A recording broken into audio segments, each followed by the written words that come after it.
Inyong mabati karon ang tulumanon, tubig sa kinabuhi. Ang tubig sa kinabuhi, hatud ka nato sa GCIL ug watersoflife.net.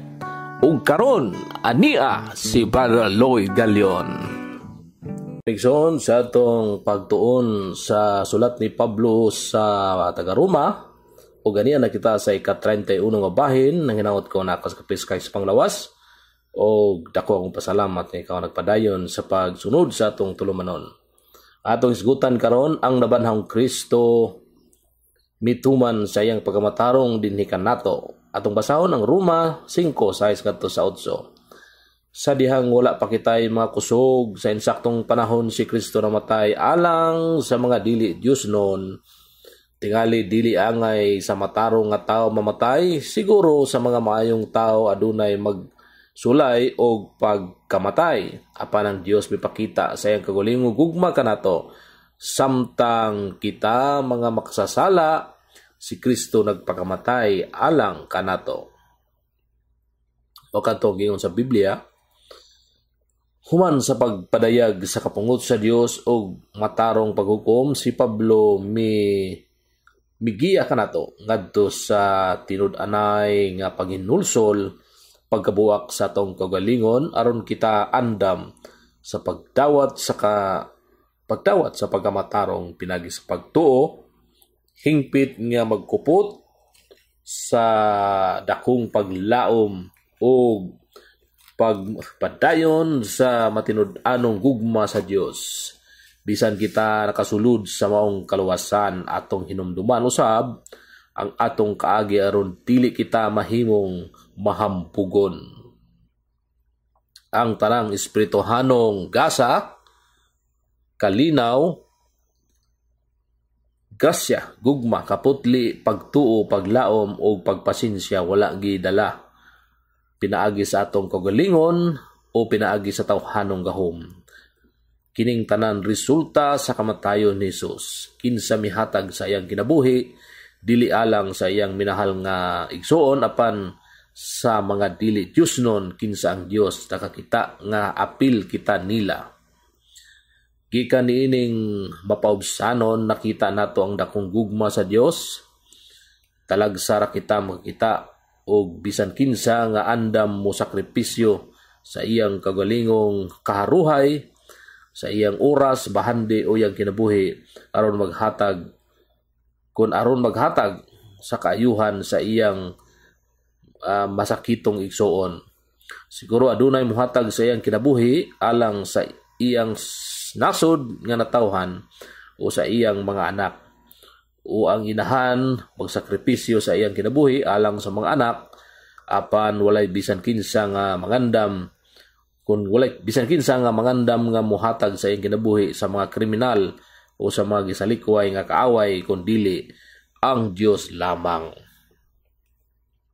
Kini nga prinsipyo kinaibabuan sa atong pagtuo. Samtang kita dili masunoron, kita mga kaaway sa Dios ang usang balaan. Nahigugma kanato, mitipon siya sa mga makasasala diha sa iyang anak ug namatay sa pagpanghimayad alang sa mga sala sa mga mamumuno. Walay bisan kinsa nga makalupig sa gugma gawas sa pagtugyan sa kinabuhi alang sa iyang mga higala. Gikan sa pulong ni Kristo, kita nakahibalong ang iyang gitawag ang iyang kaaway nga iyang mga higala. Tungod kay ang tanan niyang gigugma bisan pa kini magdala sa kamatayon. Ang gugma sa Dios kanato labihan kadako nga iyang gipasaylo atong mga sala pinaagi sa krus. Bisan sa sala nga wala pa nato mabuhat o bisan sa wala pa kita nahimugso. Sa ato pa wala kita nagkinahanglan og mga buhat aron mapamatud-an ang atong kagulingon nga matarong apan nagkinahanglan lamang sa pagdawat sa Dios ng grasya ug mutuo nga kita gimatarong ug ang gahom sa kaluwasan ni Jesus mugawas dinhi kanato. Basahon ta ang Roma 5:9 ngadto sa 11, dugang pa human nahimong matarong pinagi sa iyang dugo, kita migawas gikan sa kapungot sa Dios pinagi kaniya. Ug kung kita mga kaaway sa Dios kaniadto pinagi sa kamatayon sa iyang anak, gipasig-uli kita ngadto sa Dios og mas daghan pa. Tungod kay kita nakig-uli, kita maluwas sa iyang kinabuhi. Ug dili lang kana, apan kita magmaya sa Dios pinagi sa atong Ginoong Hesukristo, pinagi kinsa nga kita nakadawat sa pasig-uli. Mao kadto ang Biblia.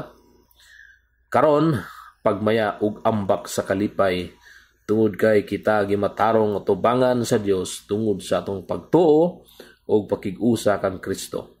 Ang yawa walay katungod nga moreklamo batok kanato. Ang dugo ni Kristo maglimpyo kanato sa atong lawas ug kalag. Kini nga mulungtad nga kahangturan tungod kay ang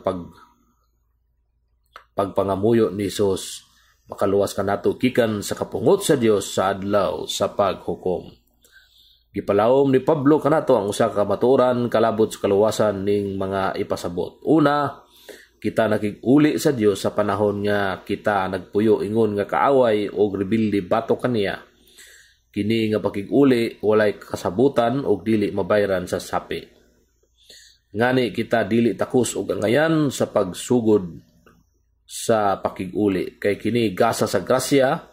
Kining pakig-uli nahimong posible lamang pinagi sa anak sa Dios kinsa nahimong tawhanong unod og nagpakamatay alang kanato. Ikaduha, kung ang kamatayon ni Jesus mo hinungdan sa maong kausaban, unsa pa kalabaw ang kinabuhi sa buhing Kristo nga maghatod og kaluwasan karon nga kita kinabubuton gayud nga makig-uli sa Dios. Gusto nato buhaton iyang pagbuot sa atong kasing-kasing aron nga iyang gahom magbuhat pinaagi kanato. Sa ato pa ang kinabuhing walay katapusan mao ang kinabuhi ni Kristo mismo. Miabot kanato pinagi sa atong pagtuo diha sa karnero sa Dios. Kinsa mao ang balang espiritu, ang gugma sa Dios. Kini Dios nung bersikulo gatukod og kalinaw, kalipay, kayahay ug pagdaig sa atong mga kasing-kasing. Ang espiritu sa Ginoo mao ay kasiguruhan sa atong mahimayaong kaugmaon.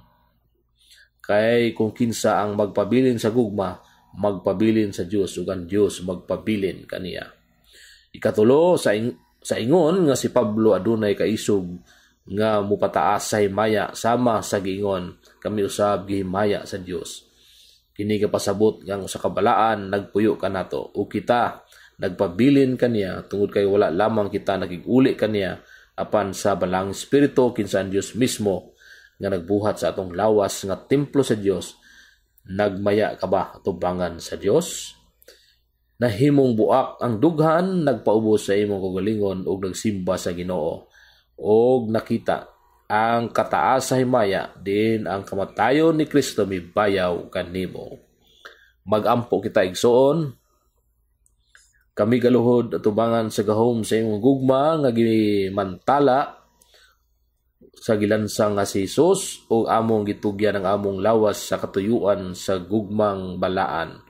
Dinapil kami sa maong mahugawng hunahuna. Dili namo gusto naon-naon ang among gagalingon apan mutunlog kami sa kadagatan sa imong gugmang walay katapusan. Amen. Dunay pangutana giunsa pagpakita sa gugma sa Dios.